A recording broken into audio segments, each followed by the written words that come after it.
आता हे जर दर वाढ जर चालला तर त्या सर्वसामान्य लोकांनी काय करायचं? आ? आणि एखादा पाहुणा आला तर त्याला चहा करू का नको?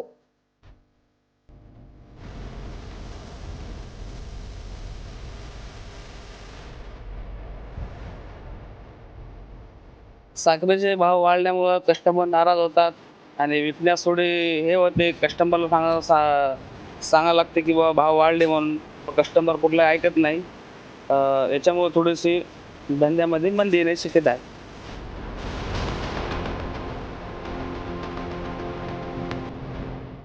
अचानक साखरेच्या दरांना जी काही उसळी घेतलेली आहे ती कुठेतरी संशयास्पद आहे. अनेक समस्या असतात. तर काही समस्यांच्या कधी भाव वाढवावे लागतात, काही वेळा भाव कमी देखील होतात. गोड साखर झाली कडू, मात्र शेतकऱ्यांच्या नशिबी अजूनही रडूच. मंडळी, बाजारात साखरेचे भाव भडकलेत, मात्र शेतकऱ्यांना याचा अजूनही काहीच फायदा का होत नाहीये? आणि नव्या अंदाजानुसार दिवाळीपर्यंत साखर 100 रुपयांपर्यंत जाणार का, अशा चर्चा आता सुरू झाल्यात. त्यामुळे उसाचे भावही वाढणार का, या सगळ्याचा आढावा घेणारा हा व्हिडिओ पाहूयात. नमस्कार, मी मृणाली पिळणकर. घाऊक आणि किरकोळ बाजारात साखरेच्या दरानं ऐतिहासिक उसळी घेतली आहे. आगामी सणासुदीच्या पार्श्वभूमीवर निर्माण झालेली परिस्थिती यामुळे सध्या देशातील सर्वसामान्य नागरिक, गृहिणी आणि व्यापारी वर्गात चिंतेचं वातावरण पसरलंय. अवघ्या महिनाभरात साखरेच्या किमतीत झालेली लक्षणीय वाढ पाहता आगामी दिवाळीच्या सणापर्यंत साखरेचा प्रति किलोचा भाव 100 रुपयांचा टप्पा ओलांडणार का, हा प्रश्न सध्या ऐरणीवर आलाय. राजकीय वर्तुळातून आणि विविध सामाजिक संघटनांकडून या वाढत्या महागाईवर तीव्र आक्षेप घेतले जात असतानाच बाजारपेठेतील तज्ज्ञ आणि केंद्र सरकार या परिस्थितीकडे वेगवेगळ्या दृष्टिकोनातून पाहत आहेत. गेल्या काही आठवड्यांमध्ये देशांतर्गत बाजारपेठेत साखरेच्या किमती प्रचंड वेगाने वाढल्या. अवघ्या 1 ते 1.5 महिन्यात जी साखर बाजारात प्रति किलो 44 ते 46 दराने मिळत होती, ती आता थेट 65 ते 80 रुपये प्रति किलोच्या घरात पोहोचली आहे. महाराष्ट्रातील काही भागात, इतर राज्यांमध्ये किरकोळ बाजारात साखरेचे दर हे 70 ते 72 रुपयांवर स्थिर झाले आहेत. विशेषतः घाऊक बाजारात साखरेचा दर हा प्रति क्विंटल 7,500 रुपयांच्या ऐतिहासिक उच्चांकावर गेल्यामुळे त्याचा थेट बोजा किरकोळ खरेदी करणाऱ्या ग्राहकांवर पडतोय. श्रावण महिना संपल्यानंतर लगेचच देशात गणेशोत्सव, पाठोपाठ नवरात्र, दसरा आणि दिवाळी असे एकामागून एक मोठे सण येतात. या काळात घरोघरी गोडधोड पदार्थ बनवले जातात. तसंच मिठाई उत्पादक, बेकरी व्यावसायिक आणि शीतपेय कंपन्यांकडून साखरेची मागणी दुप्पट तिप्पट वाढते. अशा ऐन सणासुदीच्या तोंडावर साखरेच्या दरात झालेली ही वाढ सर्वसामान्यांचं आर्थिक बजेट कोलमडवून टाकणारी ठरते. चहाच्या टपरीपासून ते मोठ्या मिठाईच्या दुकानांपर्यंत प्रत्येक ठिकाणी साखरेच्या वाढत्या किमतीचा थेट परिणाम जाणवू लागलाय. साखर दरवाढ झालेली आहे 65 वरनं 80 नंतर आणि परत 90 व्हायला लागल्या. आता हे जर दर वाढ जर चालला तर त्या सर्वसामान्य लोकांनी काय करायचं? आणि एखादा पाहुणा आला तर त्याला चहा करू का नको? आम्हाला हा प्रश्न पडणार हो. लहान मुलगा एखादे जर चहा मागितलं तर त्याला काय करायचं? साखर मागलं मी सांगायचं आम्ही. मग तुम्ही हे आता सगळं दर वाढल्यात की नाही, हे दर तुम्ही सगळं कमी करा पाहिजे बघा. काय ह्याच्यावर तुम्ही काय ते ॲक्शन घ्यायला पाहिजे बघा. जोंधळ्याचा दर म्हणा, सगळे सगळे सगळे तेलाचे ते सगळ्याचं जे खाद्य वस्तू आहे ना, त्या सगळ्या ह्याचा सगळ्या दर नाही खाली यायला पाहिजे. काय तरच आम्हाला हे जीवन जगायची हे येणार. सर्वसामान्यांचा सगळा प्रश्न आहे बघा ह्यो. काय हे आता तुम्ही लवकरात लवकर ॲक्शन घ्या. काय हे आता आम्हाला एवढं तेलाचं, गॅसचं सगळं सगळं दर कमी व्हायला पाहिजेत. हे लवकरात लवकर तुम्ही हा निर्णय घ्यायला पाहिजे. साखर दूध 45 रुपये किलो, आता 70 रुपये झाले. माणसाने खायचं काय आणि ठेवायचं काय? त्याचा पेमेंटवरती इश्यू घेत नाहीत तुम्ही लोक, पण भागवरती बरोबर तुम्ही इश्यू घेतात. त्याचा पेमेंट वाढवा ना तुम्ही. महागाई तुम्ही किती वाढली? गॅसचा बाटला वाढला, तेलाचा रेट वाढला, प्रत्येक गोष्टीचे रेट वाढलेत ना. त्यावेळेस तुम्ही काहीतरी करा, पेमेंट वाढवा. जर आम्हाला ना कमी पाहिजे, रेट जास्त नाही पाहिजे. त्याचं आम्ही खायचं काय सोडून द्यायचं का मग महागाई झाली म्हणून? साखरेचे भाव वाढल्यामुळं कस्टमर नाराज होतात आणि विकण्यास थोडे हे होते. कस्टमरला सांगावं लागते की बाबा भाव वाढले म्हणून. कस्टमर कुठला ऐकत नाही. याच्यामुळे थोडीशी धंद्यामध्ये मंदी येण्याची शक्यता आहे. पूर्वी काय भाव भेटायची साखर? पूर्वी साखर 40 भेटायची, 38-40. एवढा साखरेचा दर कधी न वाढल्यामुळं आता अचानक दर वाढल्यामुळं एकदम गिरायकाची तंगी चालू आहे. साधारण पहिलं काय किलो पेढा भेटायचा आणि आता काय पहिला 250-300 रुपये किलो होता. आता 500 रुपयाचा दर, आता 450-500 रुपये, 400 रुपये असं दर केलाय. आता पेढ्याच्यात शक्य आता होऊच शकते, कारण की आता 75 रुपये किलो साखर झाली आणि त्याच्यामुळे दर आम्हाला वाढवावाच लागेल. आम्हाला पण पुरवत नाही, खूप महाग झाली आहे साखर. त्याच्यामुळे आम्हाला पेढ्याचे दर वाढवावे लागतील, कारण की आम्हाला आता पुरत नाही. सध्या वाढलेलीच आहे ना, सध्या आता 75 आहे वाटते. मिठाईचे दर अजून वाढलेले नाही, कारण की लोक स्वस्तच मागत आहे. लोकांना माहीतच नाही साखर वाढलेली आहे. आता खूप दर वाढलेले आहे साखरेचे.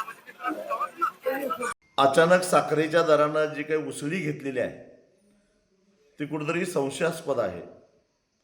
कारण यावर्षी एकूण पीक पाणी पाहता पुढील सीझनमध्ये देशाला पुरेल इतकं साखरेचं उत्पादन होणार आहे हे तर स्पष्ट आहे. सरकारनं कितीही प्रयत्न केला, आयात करण्याचा निर्णय घेतला, तरी सुद्धा ऑक्टोबरच्या आत साखर काही बाहेरच्या देशातून येऊ शकत नाही.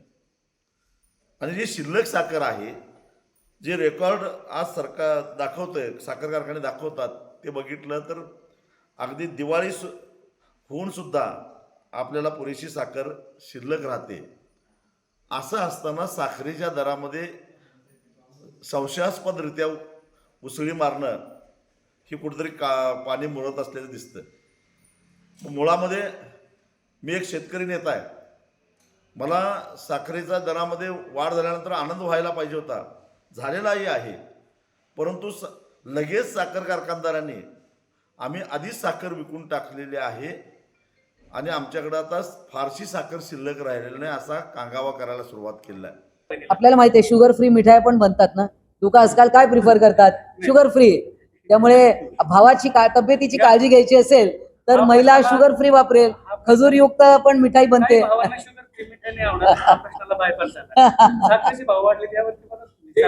बघा, आता अनेक समस्या असतात, तर काही समस्यांच्या कधी भाव वाढवावे लागतात, काही वेळा भाव कमी देखील होतात. हे बघा, ग्रामीण भागातील महिला घरी सुद्धा गोडधोड पदार्थ तयार करतात. भाऊ जेवायला आला, श्रीखंड करतील किंवा काही पण. बघा, महिलांकडे अनेक तोटगे आहेत. भाव वाढलेत, कबूल आहे, परंतु आता त्या काही ह्या ज्या शेतीच्या रिलेटेड ज्या आहेत, कधी भाव वाढावे लागतात, काही समस्या असतात.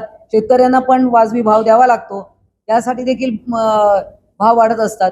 त्यामुळे सगळ्याच प्रश्नांचं उत्तर काही अशा पद्धतीने इथे देता येणार नाही. काही प्रश्न आपण मंत्र्यांसाठी राखून ठेवा. इथे पालकमंत्री आहेत, त्यांना तुम्ही विचारू शकता. तुमचे इथे शेतकरी आपले मंत्री आहेत, त्यांच्याशी तुम्ही चर्चा करा की याच्यावर का भाव वाढलेत म्हणून. साखरेच्या या वाढत्या महागाईवरून देशात आणि प्रामुख्याने महाराष्ट्रात मोठं राजकीय वादळ निर्माण झालंय. वंचित बहुजन आघाडीचे राष्ट्रीय अध्यक्ष प्रकाश आंबेडकर यांनी या परिस्थितीवर थेट बोट ठेवत एक खळबळजनक दावा केलाय. त्यांच्या मते केंद्र सरकारच्या चुकीच्या आणि धरसोडीच्या धोरणांमुळे देशात साखरेची कृत्रिम टंचाई निर्माण झाली आहे. आगामी 10 ते 12 दिवसात किंवा अगदी दिवाळीपर्यंत साखरेचे भाव हे प्रतिकिलो 100 रुपयांवर पोहोचतील असा इशारा त्यांनी दिलाय. प्रकाश आंबेडकर यांनी छत्रपती संभाजीनगर येथील पत्रकार परिषदेत बोलताना थेट केंद्र सरकारवर आणि साखर माफियांवर गंभीर आरोप केले. देशात पुरेशी साखर उपलब्ध असतानाही केवळ मळी आणि कच्ची साखर मोठ्या प्रमाणावर इथेनॉल निर्मितीसाठी वळवण्यात आल्यामुळे देशांतर्गत बाजारात साखरेचा तुटवडा निर्माण झाला असं त्यांचं म्हणणं आहे. सरकारच्या या धोरणांमुळे यंदाचा गणेशोत्सव, दसरा आणि दिवाळी हे सण सर्वसामान्यांसाठी गोड राहण्याऐवजी कडू होणार आहेत. या वाढत्या दरवाढी विरोधात जनतेनं गप्प न बसता रस्त्यावर उतरलं पाहिजे आणि स्थानिक लोकप्रतिनिधींच्या घरासमोर धरणं आंदोलन केलं पाहिजे असं आवाहन त्यांनी केलंय. विरोधी पक्षांकडून या मुद्द्यावर सरकारला घेरण्याची पूर्ण तयारी सुरू असून साखरेचा प्रश्न आता केवळ आर्थिक न राहता राजकीय दृष्ट्याही संवेदनशील बनलाय. बाजारपेठेचा अभ्यास केला असता साखरेच्या किमती अचानक वाढण्यामागे केवळ साठेबाजी नसून अनेक नैसर्गिक तांत्रिक कारणंही कारणीभूत असल्याचं समोर आलंय. केंद्र सरकारच्या अन्न आणि सार्वजनिक वितरण मंत्रालयानं जाहीर केलेल्या आकडेवारीनुसार यंदाच्या हंगामात देशातील एकूण साखर उत्पादनात मोठी घट झाली आहे. सुरुवातीला ऊस उत्पादन राज्यांकडून देशात सुमारे 343 लाख मेट्रिक टन साखर उत्पादन होईल असा अंदाज वर्तवण्यात आला होता. मात्र प्रत्यक्षात हा अंदाज सुधारून आता 306 लाख मेट्रिक टन एवढाच करण्यात आलाय. म्हणजेच उत्पादनात सुमारे 37 लाख मेट्रिक टनाची मोठी घट झाली आहे. या उत्पादनामागील घटीला मुख्यत्वे प्रतिकूल हवामान जबाबदार आहे. देशातील प्रमुख ऊस उत्पादक राज्यांमध्ये विशेषतः उत्तर प्रदेश, महाराष्ट्रातील काही भागात ऊसाच्या पिकावर रोड रॉट, स्टॉप बोरर यांसारख्या गंभीर रोगांचा प्रादुर्भाव झाला आणि त्यातच काही भागात झालेल्या अतिवृष्टीमुळे आणि शेतात पाणी साचून राहिल्यामुळे ऊसाच्या दर्जावर आणि वजनावर विपरीत परिणाम झालाय. म्हटलंय त्याचा थेट परिणाम हा बाजारातील पुरवठ्यावर झालाय. साखरेच्या दरवाढीच्या केंद्रस्थानी केंद्र सरकारचं E20 म्हणजेच पेट्रोलमध्ये 20% इथेनॉल मिश्रण करण्याचं धोरण देखील राहिलंय. विरोधक आणि काही बाजार तज्ज्ञांचा असा आरोप आहे की ऊसाचा रस आणि मळीचा मोठा हिस्सा साखरेऐवजी इथेनॉल उत्पादनासाठी वळवल्यामुळे बाजारात साखरेचा साठा कमी झालाय. भारतात ऊस आणि अन्नधान्यापासून मोठ्या प्रमाणात इथेनॉल बनवलं जात आहे, जेणेकरून इंधनाची आयात कमी करता येईल. मात्र यामुळे अन्न की इंधन असा एक नवा पेच देशासमोर निर्माण झालाय. दरम्यान केंद्र सरकारनं हा आरोप पूर्णपणे फेटाळून लावलाय. केंद्रीय मंत्री प्रल्हाद जोशी आणि संबंधित मंत्र्यांना स्पष्ट केलंय की साखरेच्या दरवाढीला इथेनॉल धोरण जबाबदार नाही. गेल्या काही वर्षात इथेनॉलसाठी वळवल्या जाणाऱ्या साखरेचं प्रमाण घटलंय. 2022-23 मध्ये हे प्रमाण सुमारे 12% होतं आणि 2025-26च्या हंगामात केवळ 9%वर आले. सध्या देशात उत्पादित होणाऱ्या एकूण इथेनॉलपैकी जवळपास 3/4 हिस्सा हा मका आणि इतर टाकाऊ अन्य पदार्थांपासून तयार केला जातोय, ऊसापासून नाही. सरकारच्या मते इथेनॉल धोरणामुळे साखर कारखान्यांची आर्थिक स्थिती सुधारली असून शेतकऱ्यांची ऊसाची बिलं वेळेवर देण्यास मदत झाली आहे. सणासुदीच्या काळात साखरेची मागणी वाढणार हे निश्चित असल्यानं बाजारपेठेतील काही घटकांनी याचा गैरफायदा घ्यायला सुरुवात केल्याचं सरकारच्या निदर्शनास आलंय. अनेक मोठे घाऊक व्यापारी आणि साखर कारखाने बाजारात साखर हळूहळू आणि कमी प्रमाणात सोडतायत, जेणेकरून कृत्रिम टंचाई निर्माण होऊन किमती आणखी वाढतील. किरकोळ बाजारात एकाच दिवसात साखरेचा भाव हा 15 ते 18 रुपयांनी वाढणं अत्यंत असामान्य मानलं जातंय. व्यापारी वर्गाकडून केला जाणारा हा साठा आणि सट्टेबाजी रोखण्यासाठी सरकारनं आता कडक कायदेशीर पावलं उचलायला सुरुवात केली आहे.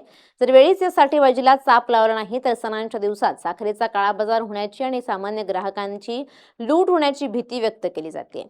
साखरेची उपलब्धता तातडीनं वाढवण्यासाठी केंद्र सरकारनं सर्व ऊस उत्पादक राज्यांना आणि साखर कारखान्यांना यंदाचा गाळप हंगाम नियोजित वेळेपेक्षा आधी म्हणजेच 15 ऑक्टोबर 2026 पासून सुरू करण्याचा सल्ला दिलाय. सामान्यतः भारतात ऊसाचं गाळप नोव्हेंबरच्या पहिल्या किंवा दुसऱ्या आठवड्यात सुरू होतं. मात्र यंदा साखरेची निकड लक्षात घेता ऑक्टोबरच्या मध्यापासूनच कारखाना सुरू झाल्यास ऑक्टोबर महिन्यातच देशात 10 लाख मेट्रिक टनापेक्षा जास्त साखरेचं नवं उत्पादन उपलब्ध होऊ शकतं, जे एरवी केवळ 3 ते 4 लाख मेट्रिक टन असतं. नवीन साखरेचे हे आगमन थेट दिवाळीच्या काळात होणार असल्यानं बाजारातील भाव स्थिर होण्यास किंवा उतरण्यास मोठी मदत होणार आहे. आता मूळ प्रश्नाकडे वळल्यास दिवाळीपर्यंत साखर खरंच 100 रुपये किलो होणार का? जरी राजकीय नेत्यांनी आणि काही व्यापाऱ्यांनी भीतीपोटी किंवा राजकीय हेतूने 100 रुपयांचा आकडा वर्तवला असला, साखर 100 रुपयांवर जाण्याची शक्यता धूसर आहे. 10 लाख टन साखरेची आयात किंवा 15 दिवसांच्या साठा मर्यादा आणि 15 ऑक्टोबर पासून सुरू होणारा नवीन गाळप हंगाम या तिन्ही गोष्टींमुळे साखरेच्या किमतींना तात्काळ ब्रेक लागण्याची चिन्ह आहेत. सध्या वाढलेले हे दर तात्पुरत्या स्वरूपातील मागणी पुरवठ्यातील असंतुलनामुळे आहेत. तज्ज्ञांच्या मते आगामी काळात साखरेचे किरकोळ दर प्रति किलो 50 ते 55 रुपयांच्या दरम्यान स्थिर होऊ शकतात. पण याचा फायदा खरंच जे शेतकरी घामाचं पाणी करून ऊस पोसतात त्यांना होत नसून मधले दलाल मालामाल होत आहेत, हीच खंत. Bureau report, LS Marathi.